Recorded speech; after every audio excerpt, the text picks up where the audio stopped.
नमस्कार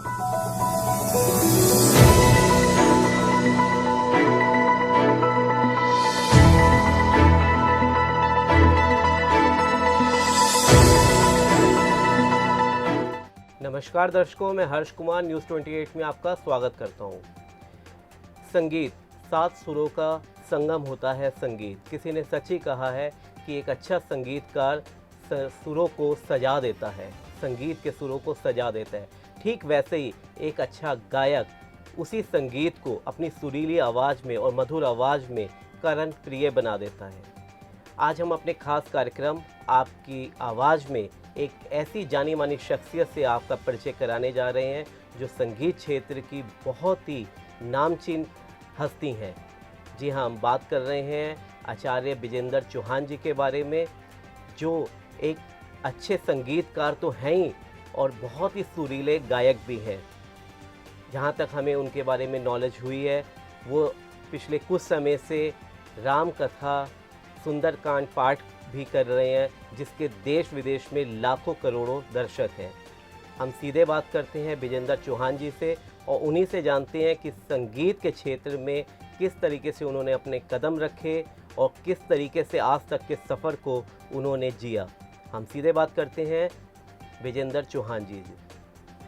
विजेंद्र चौहान जी, स्वागत है आपका हमारे खास कार्यक्रम आपकी आवाज़ में। नमस्कार, प्रणाम, जय श्री राम। आप सभी प्रेमियों को मेरी ओर से प्यार भरा नमस्कार। मैं विजेंद्र चौहान सबसे पहले आभार व्यक्त करूंगा न्यूज़ 28 का। मेरी ओर से चैनल और पूरी टीम को बहुत बहुत शुभकामनाएं। खूब तरक्की करें आप, राम जी की कृपा आप पर खूब बरसती रहे। विजेंद्र जी, जैसे हमें ये मालूम है कि संगीत के क्षेत्र में आपको 25 वर्ष से ज़्यादा का समय हो चुका है और सन 2007 में जो एक एल्बम आई थी राधे राधे बरसाने वाली राधे, जिसका संगीत आपने दिया था और जिसको देश विदेश में लाखों चाहने वाले हैं, उस एल्बम को सुनने वाले हैं। वो राधे राधे बरसाने वाले हर घर में वो बजता था और लोग दीवाने हो जाते थे उसके, जिसका आपने संगीत दिया था। हम अब इस इंटरव्यू की शुरुआत में चाहेंगे कि आप उसी जो मधुर भजन है उसी से आप इसकी शुरुआत करें।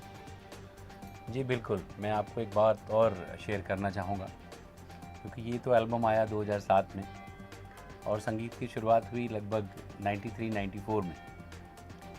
और मेरे घर में मेरे फादर थोड़ा गुनगुनाया करते थे। वैसे तो वो आर्मी ऑफिसर हैं, तो प्रेरणा भी वहीं से मिली।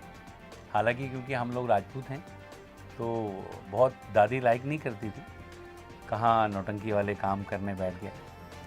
और फादर मेरे जब पोस्टेड थे कश्मीर में, तो मैं जब 11th में था तो मुझे उन्होंने एक लेटर लिखा कि भाई तू संगीत करना चाहता है, बहुत अच्छा। वो चाहते थे मैं सीए करूँ, कि तू करना चाहता है बहुत अच्छा है, बट मुझे एक लेवल तक पहुँच के दिखाना। और फिर मैंने वहाँ उनको एक, मैं कहूँगा, कसम दी कि ठीक है, आप मुझे फ्री कीजिए और मैं कोशिश करूँगा कि मैं यहाँ तक पहुँचूँ। तो 93-94 में सफ़र शुरू हुआ। अनगिनत एल्बम करते चले गए हम, और फिर कृपा राम जी की 2007 में हुई, जब गौरव कृष्ण मेरे पास आए और हमने वहाँ से ये वाला एल्बम हमने प्लान किया। तो आइए मैं इसकी 2 लाइन आपके सामने जरूर जरूर। कि नाम महाधन है अपनो, नहीं दूसरी संपत्ति और कमानी, कि छोड़ अटारी अटा जग के, हमको कुटिया ब्रिज माही बनानी, हमको कुटिया ब्रिज माही बनानी। के राधे राधे राधे बरसाने वाली राधे, राधे राधे राधे बरसाने वाली राधे, राधे राधे राधे बरसाने वाली राधे, राधे राधे राधे बरसाने वाली राधे। बहुत खूब, बहुत खूब। जितना मधुर इसका लिरिक्स हैं और जिस अंदाज में में उन्होंने गौरव कृष्ण जी ने इसे गाया था, जी जी और जिस तरीके का आपने इसे संगीतबद्ध किया, वाकई में इसके चाहने वाले क्या लाखों करोड़ों से भी बहुत अधिक संख्या में है। बिल्कुल, और बिल्कुल। ये एक ऐसा मधुर भजन बन गया है धार्मिक क्षेत्र में कि इसको हर बच्चा ज़रूर सुनता है, जी बिल्कुल, ज़रूर गुनगुनाता है। बिल्कुल बिल्कुल बिल्कुल। जैसा आपने हमें बताया कि पारिवारिक पृष्ठभूमि संगीत के क्षेत्र से बिलोंग नहीं करती थी, और आपके परिवार में आपके पिताजी ने जिस तरीके से आपको ये एडवाइस दी कि अगर संगीत के क्षेत्र में कुछ बनना चाहते हो तो उस प्लेटफॉर्म को अचीव करना, उस सफलता की सीढ़ियों को अचीव करना कि जिससे आपकी गरिमा खूब इस लाइन में देखी जाए। तो वो सफ़र जब शुरुआत का रहा होगा, ज़रूर संघर्ष में भी वो सफ़र रहा जी होगा। बिल्कुल और बिल्कुल। वो जो संगीत के क्षेत्र में आपने, क्योंकि हर एक जो नया इच्छा रखता है संगीतकार बनने की या गायक बनने की, तो उसको भी ये पता होना चाहिए कि अगर हमने सफलता का एक मुकाम छूना है तो हमें वो जो रात का अंधेरा है असफल तो उसका संघर्ष का, वो हमें ज़रूर उसको देखना है। तो वो जो आपका समय बीता वो भी हमारे दर्शकों से शेयर कीजिए प्लीज़। देखिए, मैं 11वीं में पढ़ता था। जी अब क्योंकि संगीत कहीं ना कहीं जोर मार रहा था अंदर, तो हम एक बार यहाँ जनकपुरी में ही किसी ने हमें कहा कि वहाँ संगीत विद्यालय है, आप वहाँ जाइए। तो मैं अपने एक मित्र के साथ यहाँ पर आया, और यहाँ एक विद्यालय है सरगम संगीत विद्यालय, और वहाँ गुरुदेव दर्शन सिंह गिल साहब, जिनसे मैंने संगीत की शिक्षा ली, और उन्हीं से फिर मैं 10-15 साल सीखा। तो 90 आप समझिए कि 93-94 में शुरुआत की हमने, और फिर लगातार मैं सीखता रहा। उसके बाद फिर विजय कुमार सांब्याल जी ऑल इंडिया रेडियो में हुआ करते थे, मैंने उनसे भी काफ़ी समय संगीत सीखा। तो वो दौर ऐसा था कि दोनों चीज़ें चल रही थी। एक तरफ मैं कमर्शियल फील्ड में काम भी कर रहा था, और दूसरी तरफ मैं कहीं ना कहीं संगीत सीख भी रहा था। बड़ी ललक थी मुझे। अच्छा, अचानक फिर लगभग आप ये मान के चलिए कि 2000 के आसपास मेरी जॉब लगी। तो मैं सुबह मॉर्निंग में 5 बजे उठता था, और फिर मैं सीखने के लिए आता था। तो 5:30 बजे क्लास शुरू होती थी, तैयार होता था 5 बजे। उसके बाद जब स्कूल ऑफ होता था तो फिर मैं शिवाजी कॉलेज जाता था। स्कूल मॉर्निंग में नौकरी करता था, और फिर मैं शिवाजी कॉलेज जाता था। वहाँ से 7-7:30 बजे फ्री होता, तो फिर मैं संगीत विद्यालय आया करता था। और फिर रात को गुरुदेव मेरे लिए स्पेशल रुकते थे, और 10-11 बजे तक मैं रुकता था वहाँ। और फिर कुछ समय बाद ऐसा रहा कि मैं फिर सालों घर ही नहीं गया, मैं फिर गुरुकुल में ही रहा, गुरुदेव की चरणों में ही रहता था, और वहीं सेवा करता था और वहीं सीखता था। तो वो समय ऐसा था जब गुरुदेव भी क्योंकि बहुत बड़े संगीतकार थे ऑल इंडिया रेडियो में, तो मुझे प्रेरणा भी मिलती थी। जो कुछ कंपोज करते थे मुझे बताया करते थे, और मुझे ऐसे ही याद करा दिया करते थे। कोई जिंगल्स उन दिनों चलते थे, जैसे VIP, जांग इंडिया बनियान, ये बड़ा फेमस था उन दिनों हमारे गुरुदेव का। तो मुझे कोई भी कंपोजिशन बनाते और मुझे कहते थे विजेंद्रा याद कर ले, और मैं उसे याद कर लिया करता था। तो वो धीरे धीरे, कभी होली आ रही है, मान लीजिए अब होली आ रही है तो राग सारंग है जी। अच्छा, कोई बहुत सैड सॉन्ग करना है तो राग हम कहीं ना कहीं उन ऐसे रागों को पकड़ लेते थे जो कहीं ना कहीं सैडनेस की तरफ चले जाते हैं। तो वो धीरे धीरे न जाने कब अनजाने में मुझे कहीं ना कहीं गुरुदेव वो शिक्षा भी दे रहे थे। और इधर से मैं कमर्शियल फील्ड में धीरे धीरे स्कूलों के जिंगल्स, स्कूलों के बैलेट करते, और उसके बाद फिर मैं 2001 में टी सीरीज आया। 2001 से टी सीरीज शुरुआत हुई, 4-5 साल काम किया। फिर मुझे वीनस ने मुंबई बुला लिया जी, वहाँ मैं 3-4 साल रहा। उसके बाद मैं HMV रहा। HMV के बाद हम 2006 में सांवरिया म्यूज़िक हमारे राजेश बत्रा जी ने बनाई, और फिर 2016 से लेकर टिल अभी तक हम सांवरिया के लिए, और फिर हम फ्रीलांस हो गए, फिर हम सभी के लिए काम करते रहे। बहुत खूब। संघर्ष के दिनों को आपने बड़े सरल तरीके से पेश कर दिया, क्योंकि वो जो मौका होगा, जो वो समा होगा, वो आप ही उसको अच्छे से जो फील किया वो आप ही जानते हैं। जो संघर्ष होता है बहुत ही कठिनाई वाला होता है, वो डगर बड़ी कठिनाई वाली होती है। तो आपने जिस तरीके से बताया कि आप कमर्शियल वाले लुक में भी थे और संगीत की भी शिक्षा ले रहे थे, तो कहीं ना कहीं आपको लगता था कि मुझे संगीतकार बनना है या गायक बनना है या क्या आपकी ऐसी अंदर से एक थी, क्योंकि माँ सरस्वती की कृपा तो आप पर शुरू से ही हो गई थी? देखिए, एज बतौर संगीतकार तो मैं काम कर ही रहा था, लेकिन 2011 में एक चमत्कार हुआ। जी। मेरा एक कार्यक्रम दिल्ली में था और मैं गा रहा था, और वहाँ पर द्वारकाधीश सिने क्रिएशन कंपनी के मालिक वहाँ उस कार्यक्रम में आए और उन्होंने मुझे एक कार्ड दिया कि आप मुझे कल आके मिलिए। तो द्वारका में सेक्टर 19 में दिल्ली में उनका ऑफिस होता था। 2-4 दिन मैंने ध्यान नहीं दिया, फिर अचानक मैंने एक दिन देखा कार्ड है, मैंने फ़ोन किया तो उन्होंने कहा कि मैं वेट कर रहा हूँ आपको और आप आइए। गया मैं, 2011 की बात है, नवंबर की दिवाली से 2-4 दिन पहले की बात। वहाँ पहुँचा तो उन्होंने मुझे जाते ही रामचरितमानस उठाई, बड़ी रामचरितमानस लेके बैठे थे और मुझे उन्होंने वो गिफ्ट दे दी।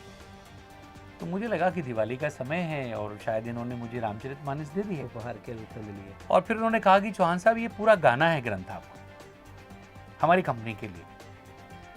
तो मैं बड़ा हैरान हुआ कि इतना बड़ा ग्रंथ है और कैसे गाना है।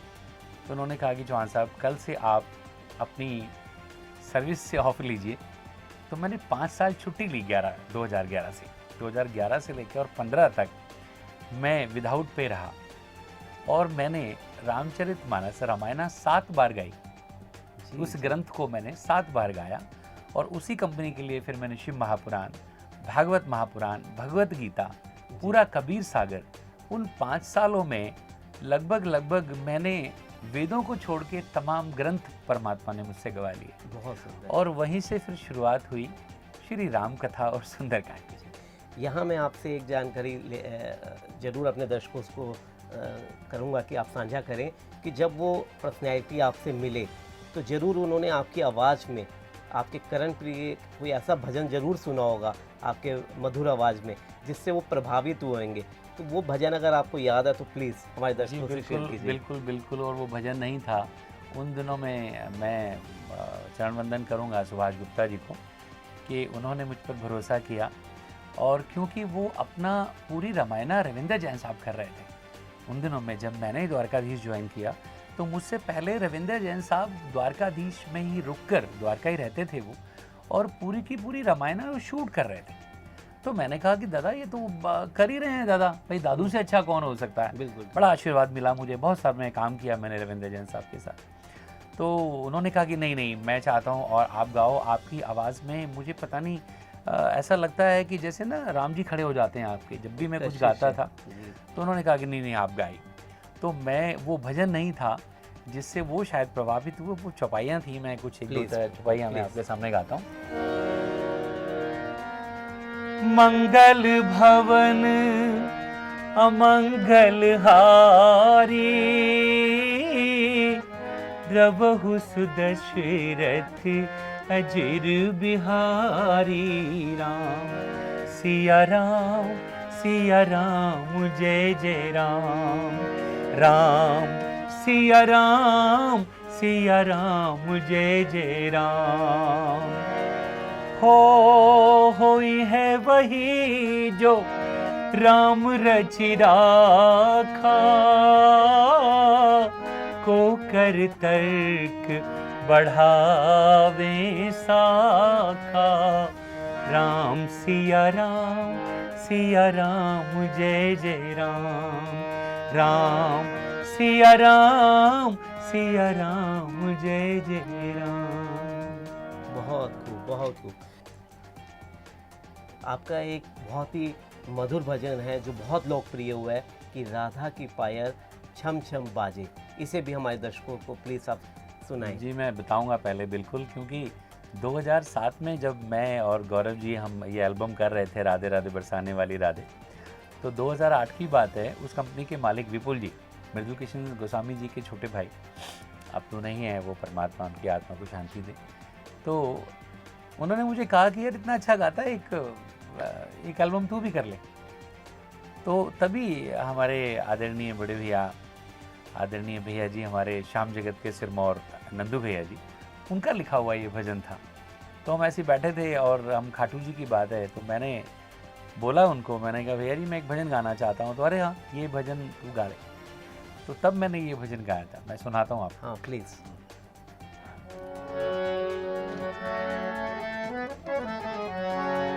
राधा की पायल छम छम बाजे, छम छम बाजे पायल, राधा रानी नाचे। राधा की पायल छम छम बाजे, छम छम बाजे पायल, राधा रानी नाचे। मेरे श्याम ने छेड़ा तराना, राधा का श्याम दीवाना। मेरे श्याम ने छेड़ा तराना, राधा का श्याम दीवाना। राधा का श्याम दीवाना, राधा का श्याम दीवाना, राधा का श्याम दीवाना। मेरे श्याम ने छेड़ा तराना, राधा का श्याम दीवाना। राधा मैया की बात हो रही हो और किशोरी कुछ ऐसा हो जाए ना हम सुने और हमारे दर्शक ना सुने, ऐसा तो हो नहीं सकता। तो प्लीज इसको भी लगे हाथ आप जी, गुनगुना दीजिए। मैं पहले इसके बारे में आपको बताऊं जी 2007 में ब्लॉकबस्टर हो चुका था राधे राधे बरसाने वाली रात। जी जी जी और फिर लगातार हम 2008 में मैं और गौरव कृष्ण गोस्वामी जी हम लगातार ये सोच रहे थे कि अब क्या करें भाई। उन दिनों में भी 4-5 लाख एल्बम बिका था। मतलब आलम ये था कि मैं उन दिनों में त्रिवेंद्रम गया और मैंने वहाँ देखा कि उनको समझ नहीं आती थी कि भाषा उनकी अलग थी। भाषा अलग। लेकिन उनकी शादी में ये एल्बम बज रहा था साहब। तो हमें लगा कि नहीं अब शायद परमात्मा ने कृपा कर दी है। तो फिर लगातार हम ये सोच रहे थे कि हम क्या करें। तो गौरव जी का एक दिन मुझे रात में 2 बजे फ़ोन आया कि मैं कथा से फ्री हुआ हूँ और एक सेटिंग करनी। तो हमने कहा आइए, जनकपुरी में हमारा ऑफिस, तो हम यहीं आ गए रात को। और फिर मुझे कहा कि कवालियाँ करेंगे। तो मैंने कहा अच्छा कवाली कीजिए। तो फिर मुझे उन्होंने एक कवाली सुनाई, फिर मुझे उन्होंने दूसरी कवाली सुनाई, फिर 4 कवाली, इस तरह से करके उन्होंने कहा यार 8 कवाली करते हैं। हम उस दिन 6 बजे तक बैठे रहे और 6 बजे कहने लगे यार भूख लगी। तो मैंने कहा आओ चलते हैं। और फिर हम बस अड्डे निकल गए कि भाई 5 बजे 5:30 बजे कहाँ कुछ मिलेगा। वहाँ जाके हमने थोड़ा बहुत कुछ चाय बिस्किट पिया, हमने खाया और हम वापस आए। और फिर मेरे मुंह से निकला कि यार दादा इन 8 कवालियों को अपन मिक्स करते हैं जैसे अपन राधे राधे बरसाने वाली राधे ने किया। और फिर वहाँ से एक नए एल्बम का जन्म हुआ, वो थी मेरी किशोरी राधे। किशोरी कुछ ऐसा इंतज़ाम हो जाए। वो 8 कवालियाँ हैं जिनको हमने ब्रिज बना के और एल्बम में पिरो दिया। बहुत तो मैं वो 2 लाइन सुनाता हूँ आपको।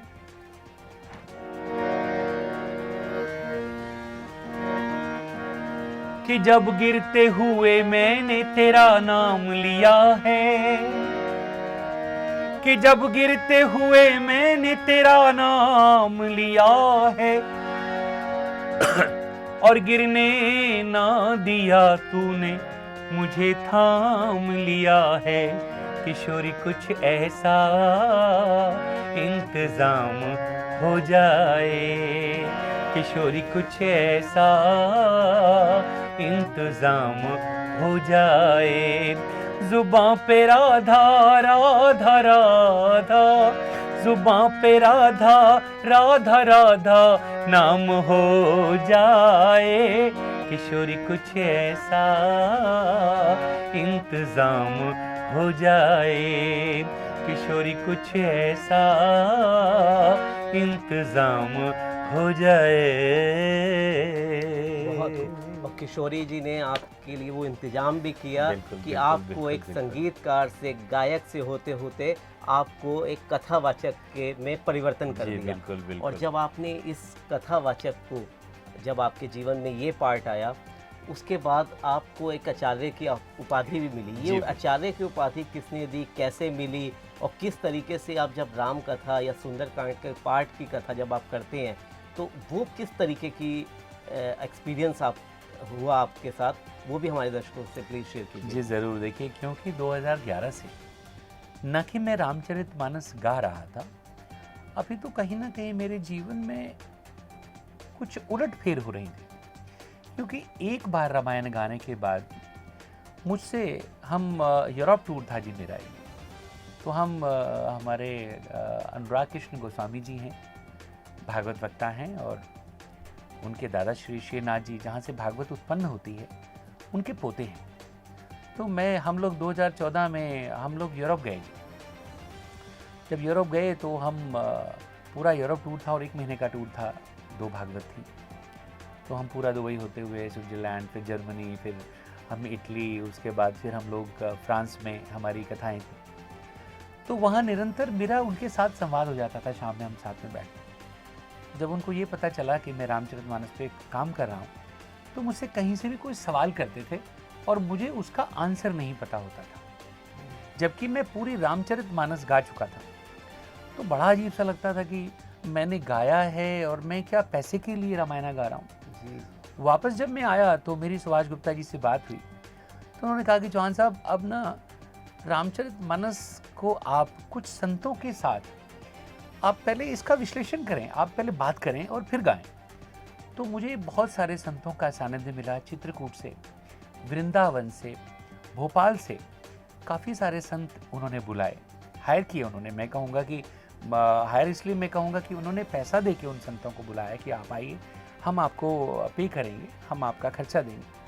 और वो सिर्फ और सिर्फ मुझसे बातचीत के लिए थे कि कोई चौपाई में अगर गा रहा हूँ, उस चौपाई का मकसद क्या है, उस चौपाई का मीनिंग क्या है, वो चौपाई का गूढ़ अर्थ क्या है।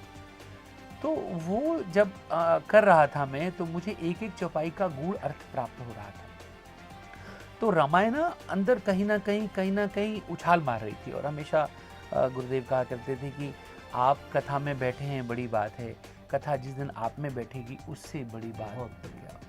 तो कहीं ना कहीं पहले शायद मैं कथा में बैठ रहा था और फिर कथा मुझ में बैठ रही थी। 2016 तक मुझे फिर ऐसा लगा कि कहीं ना कहीं मैं राम में हो रहा हूँ। मतलब जहाँ भी मैं बैठता था सत्संग शुरू हो जाता था अनायास।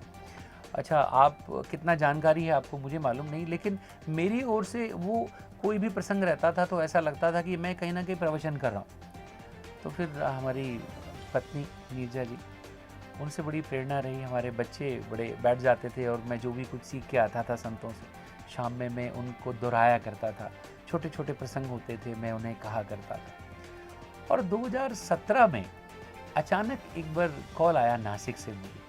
वहाँ पे बीजेपी के एक मंत्री हैं नागरे साहब। उन्होंने कहा कि भैया जी, मैं रामचरितमानस सुनता हूँ आपकी, और मैं इस वक्त बनारस में हूँ और मैं आपका एक प्रसंग सुन रहा हूँ जब दशरथ जी स्वर्ग सिधार गए, और मैं रो रहा हूँ और मैं चाहता हूँ कि आप 2018 नवरात्रों में श्री राम कथा हमारे यहाँ करें।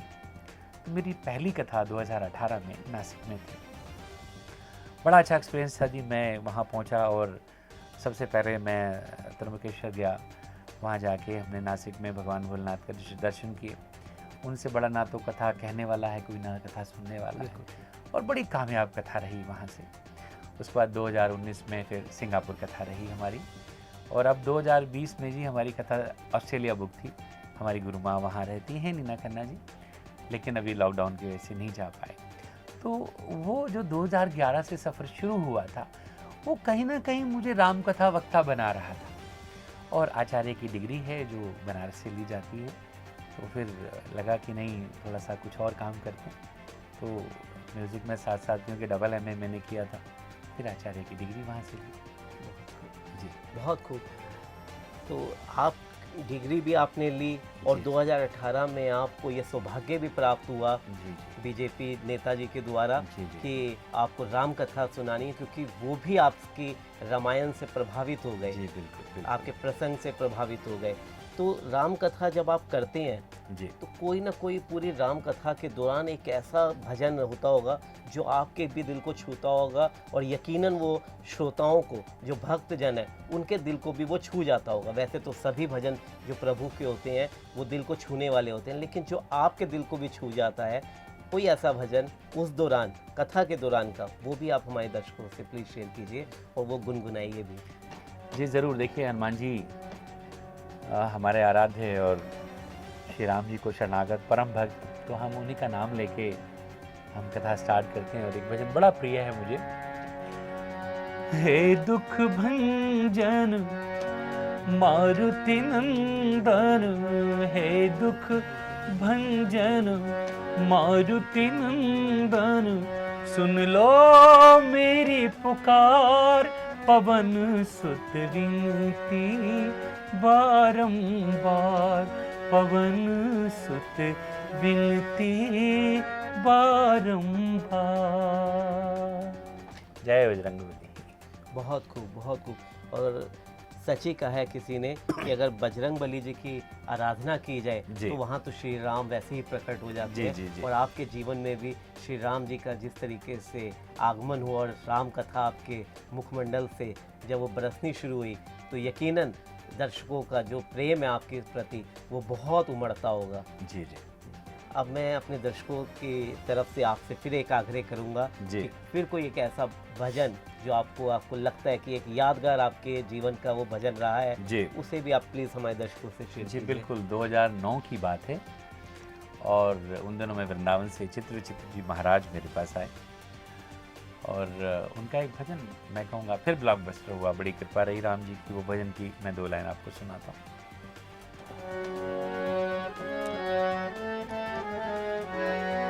काली कमली वाला मेरा यार है, मेरे मन का मोहन तू दिलदार है।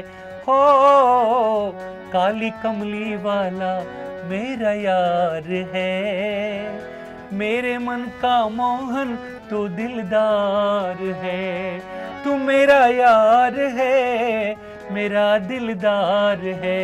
ओए ओए ओए ओए काली कमली वाला मेरा यार है, मेरे मन का मोहन तू दिलदार है। बहुत खूब, तो बहुत प्यार मिला जी इस भजन को और बड़ा ही ब्लॉकबस्टर रहा ये 2009 का। तो बड़ी कृपा रही बिहारी जी। और आपने जिस तरीके से गुनगुनाया कि काली कमली वाला मेरा यार जी। है, और जब वो परमपिता परमात्मा किसी का यार बन जाता है, दोस्त बन जाता है, सखा बन जाता है जी तो उसका जीवन तो वाकई मंगलमय हो जाता है। जी आपके जीवन यात्रा में जिस तरीके से आपसे मुझे ये नॉलेज हुई है कि आपने कई जो गायक हैं धार्मिक भजन गाने वाले जी। उनके साथ आपका संगीतकार के रूप में जी एक बिल्कुल बिल्कुल बिल्कुल। लयबद्ध रहा है। तो इस पूरी अगर आपकी जीवन यात्रा में अगर बात करें अभी तक की जीवन यात्रा जो संगीत क्षेत्र की है, इसमें आपको ऐसा कौन सा भजन गायक आपके बिल्कुल दिल के करीब है? वैसे तो यकीनन सभी रहे होंगे लेकिन आपको कोई ऐसा लगता हो कि हाँ इनके साथ जो मेरी ट्यूनिंग जमती है तो बड़ी ज़बरदस्त जमती है? दादा देखिए यूँ तो मैंने लगभग 60,000 भजनों को संगीत दिया। लगभग 7,000 एल्बम मैंने पिछले 22-23 सालों में किए हैं और अनगिनत लगभग हज़ारों की संख्या में, क्योंकि एक समय ऐसा था कि कोई भजन गायक ऐसा नहीं था जो मुझसे अलग था, कोई भागवत वक्ता ऐसा नहीं था मैं जिसके लिए काम नहीं कर रहा था। सभी, लगभग सभी, मैं कहूँगा शायद बापूजी को छोड़ के, मुरारी बापूजी को छोड़ के लगभग सभी भागवत वक्ताओं का मैं ही संगीत कर रहा था। अच्छा इधर टी सीरीज़ था तो बहुत सारे एल्बम मैंने किए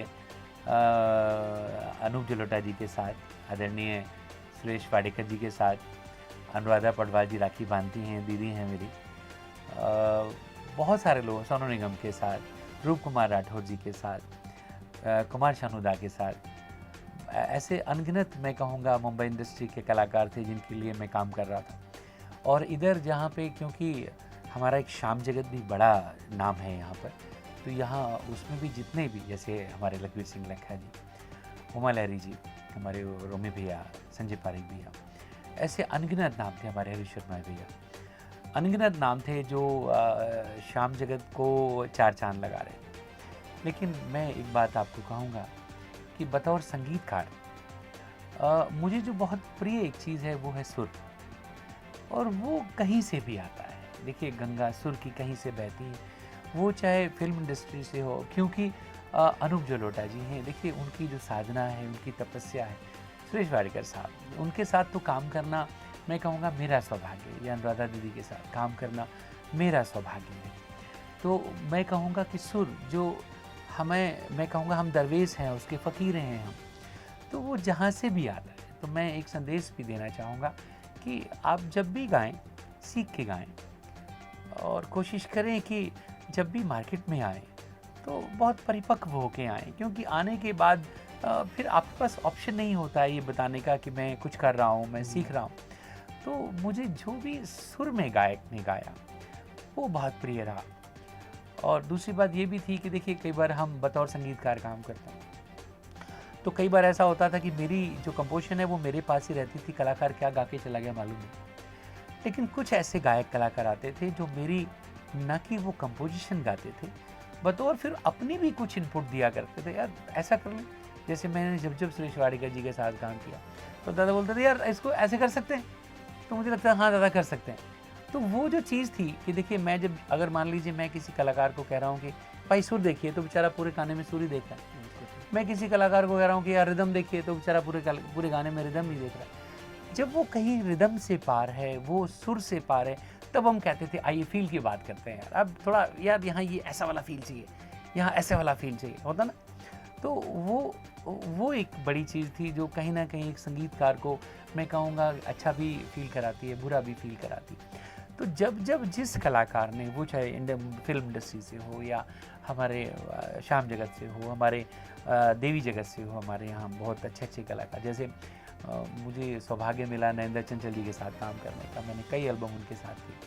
तो बाबा जी जब गाते थे ऐसा लगता था कोई दैवीय पिटारा है जो मेरी ओर घूम रहा है। लखबीर सिंह लखा जी गाते थे, अब दीदी गाती है तो आंख बंद करता हूँ, ऐसा लगता है जैसे पता नहीं कोई कायनात की देवी है जो मेरे आसपास गा रही। तो जिसने भी सुर में गाया दादा मुझे वो पसंद आया। और अभी आपने जिस तरीके से बात की नरेंद्र चंचल साहब की, आदरणीय है, भजन सम्राट है, देश विदेश में बहुत प्रसिद्ध है। अभी हाल फिलहाल उनका जन्मदिन भी बीता है और नवरात्रि भी अभी चल रहे हैं। तो मैं यही चाहूँगा कि आप हमारे दर्शकों को एक माँ की भेंट भी एक सुनाएं। जी ज़रूर ज़रूर ज़रूर। देखिए मैं परसों पापा जी का बर्थडे था, हमने सबने विश किया और मुझे बड़ा स्नेह मिलता है, बड़ा प्यार मिलता है। तो आइए नवरात्रि चल रहे हैं, पहले तो मैं बहुत बहुत शुभकामनाएं दूंगा आपको नवरात्रि की। पावन नवरात्रि आपके लिए खूब मंगलमय हो। और आइए मुझे बड़ी भेंट पसंद है पापा जी की गाई हुई कि माए नी कोई आया सवाली, मोड़ी ना तू खाली निमाए, मोड़ी ना तू खाली निमाए, माए नी कोई आया सवाली, माए नी कोई आया सवाली। बहुत बहुत खूब। अब मैं अपने आखिरी प्रश्न पे आपके पास आता हूँ। जी बिल्कुल बिल्कुल। संगीत के क्षेत्र में जो भी इंसान संगीतकार बनना चाहे, गायक बनना चाहे, जी, एज ए संगीतकार, एज ए गायक, आप उसे क्या शिक्षा देंगे कि उसको क्या ऐसा करे कि वो भी उसका अपना जो शौक़ है, जो उसकी हॉबी है, वो उसको लाइफ में वही नाम, वही मुकाम दे जो आप सबको मिला है? देखिए हर जी बड़ा अच्छा क्वेश्चन आपने किया और मैं बल्कि ना कि मैं संदेश देना चाहूँगा, मैं बल्कि आग्रह करना चाहूँगा कि जो बच्चे अब आ रहे हैं फील्ड में, अभी गाना टेक्निकल हो गया है, गाना पढ़ा लिखा हो गया है। अब गाना वैसे नहीं है कि आप गुरुकुल गए और फिर सालों आप सीख रहे हैं, सालों आप सीख रहे हैं और फिर जब वहाँ से आप निकल के आते हैं तो फिर उनमें से कोई तानसेन बनता है। अभी गाना सिस्टमेटिक और बड़ा टेक्निकल और पढ़ाई लिखाई वाला हो गया। तो मैं तो यही कहूँगा कि रेस्पेक्ट करें अपने गुरु को और सीखें। देखिए क्लासिकल ज़रूर सीखें आप, चाहे आप, मैं कहूँगा आप संगीतकार हैं। कई बार ऐसे मौके आए जब मैं गाना कंपोज कर रहा था और मुझे कहा गया कि विजेंद्र जी इसमें ना आप राग दरबारी में सरगम बना दीजिए। अब देखिए मुझे राग दरबारी नहीं आता है तो फिर मैं सरगम कैसे करूँगा। विजेंद्र जी आप राग झंझोटी में कुछ कर दीजिए। जब कुछ समझदार लोग हमारे पास आते थे तो डर लगता था कि पता नहीं क्या पूछेगा ये। तो मैं ये कहूँगा चाहे वो गायक कलाकार हों, संगीतकार हों, पहले समझें संगीत को, पहले वो थोड़ा रियाज़ करें और क्लासिकल ज़रूर करें। संगीतकार हैं तो देखें कि कौन सा इंस्ट्रूमेंट कैसे बजेगा। देखिए आप संगीतकार बन गए, अब आपके सामने लगभग 20 इंस्ट्रूमेंट हैं। अब मान लीजिए मुझे सितार पार्ट बजाना है, अब क्योंकि मैं सितार नहीं जानता हूँ, लेकिन अब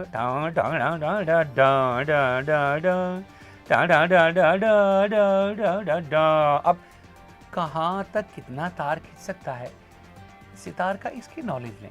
आप सैक्सोफोन का पार्ट बना रहे हैं, सैक्सोफोन आप प्लेयर तो है नहीं, तो अब आपको मालूम होना चाहिए सैक्सोफोन का ब्लो कहाँ तारी, अब वो कहाँ जा रहा है, तो वो नॉलेज चाहिए। जब आप स्टॉक प्ले कर रहे हैं, सपोज करिए आपने मैंडोलिन का कोई पार्ट बनाया, तो मैंडोलिन ट्रिल से बजे टांग टांग टांग टांग टांग टांग टांग, तो ये आपको नहीं आता है तो आप नहीं संगीतकार बनेंगे। तो मैं समझूंगा कि पहले देखें आप लक्ष्मण प्यारेलाल साहब, शंकर जयकिशन साहब, कल्याण जी आनंद जी साहब, पंचम दा, आप थोड़ा स्टडी करें और थोड़ा मैं कहूँगा कहीं ना कहीं एज असिस्टेंट तौर पे कुछ दिन ज़रूर काम करें। रही गायकी की बात तो ज़रूर क्लासिकल सीखें, उससे क्या होगा जब आपका ग्राउंड मजबूत होगा, जब आप एज सिंगर बतौर संगीतकार के पास जाएंगे तो वहाँ दो चीज़ें संगीतकार आपसे नहीं पूछेगा, रिदम और सुर, फिर वो आपसी फील की बात करेगा। तो मैं कहूँगा देखिए न्यूज़ 28 के माध्यम से मेरा संदेश भी है और मेरी प्रार्थना और मेरा आग्रह भी है कि आप संगीत को समझें, उसको कहीं ना कहीं अपने अंतःकरण में उतारें, उसको सीखें और फिर आप चाहे बतौर संगीतकार या गायक कलाकार आप बाज़ार में आए, आप मार्केट में आए और फिर धूम मचाएं। और देखिए मैं एक बात और आपसे कहना चाहूँगा कि कहीं ना कहीं चाहे आप संगीतकार हैं, गायक कलाकार हैं, कहीं ना कहीं परमात्मा से जुड़े रहिए, वो बहुत ज़रूरी है। और उसका सबसे बड़ा फ़ायदा ये होता है कि आप बहुत सारे गलत काम करने से बच जाते हैं। बहुत सारे हमारे गुरुदेव कहा करते थे कि जब भी मन में कोई विकार आए, जब भी कभी ऐसा लगे कि शायद ये काम अच्छा है या बुरा है, तो सिर्फ ये बात सोच लेना कि अगर मैं ये काम अपनी माँ को बताऊं कि माँ मैंने ये किया है तो माँ क्या करेगी, अगर आपको लगता है वो शाबाशी देगी तो वो काम बुरा नहीं हो सकता कभी। तो हमेशा कोई भी काम करने से पहले ये सोचना कि मैं अपने बड़ों को बताऊंगा तो क्या शाबाशी मिलेगी, और अगर नहीं मिलेगी तो नहीं करना। तो कहीं ना कहीं अच्छा दूसरा, तुलसीदास जी ने श्री रामचरितमानस में बहुत सारी चौपाइयों को सिद्ध मंत्र कहा है। जैसे अगर आप कहीं शुभ कार्य के लिए निकल रहे हैं तो इस चौपाई का जाप आप करें, वो कार्य आपका जरूर सिद्ध होगा। देखिए, प्रबिसी नगर कीजिए सब काजा, हृदय राखी कौशलपुर राजा, राम सिया राम जय जय राम। घर से निकलने से पहले जब कभी भी शुभ कार्य के लिए जाएं, आप इस चौपाई का 11 बार जाप करें, आप देखिए वो काम जरूर सिद्ध होगा। कभी भी आप तकलीफ में हैं, एक चौपाई का जाप करें, घोर से घोर संकट मिटते देखा, दीन दयाल बिरदु समभारी, हरहु नाथ मम संकट भारी, राम सिया राम जय जय राम, राम सिया राम जय जय राम। ऐसे अनेकानेक चौपाइयों को तुलसीदास जी ने सिद्ध मंत्र कहा है। तो आप ज़रूर, मेरा एक एल्बम है राम नाम की माला, उसमें हमने इसी तरह से कुछ 11 चौपाइयाँ रखी हैं। आप नेट पे जाएं, मैंने और टी सीरीज गुलशन कुमार जी की सुपुत्री तुलसी कुमार ने वो एल्बम गाया है, आप उसे ज़रूर सुनें और अंतःकरण में उतारें जरूर। तो दर्शकों, ये थे देश विदेश के सुप्रसिद्ध संगीतकार, गायक और अब आचार्य के रूप में राम कथा और सुंदरकांड पाठ का सिमरन कराने वाले श्री विजेंद्र चौहान जी, जिन्होंने अपना कीमती समय न्यूज़ 28 परिवार को दिया। इसके लिए हम इनका तहे दिल से धन्यवाद करते हैं। और इन्होंने संगीत जगत में जो अपना करियर बनाना चाहते हैं बच्चे, उनको भी बहुत ही अच्छी शिक्षा दी, उनको भी ऐसी ज्ञानवर्धक बातें बताई जिनका अनुसरण करके वो अपनी जीवन को सफलता के मार्ग पर ले जा सकते हैं। तो इसी विश्वास के साथ मैं हर्ष कुमार आपका धन्यवाद करता हूं। आप देखते रहें न्यूज़ 28। अगले हफ्ते हम फिर एक नई पर्सनैलिटी से आपको रूबरू कराएंगे। नमस्कार।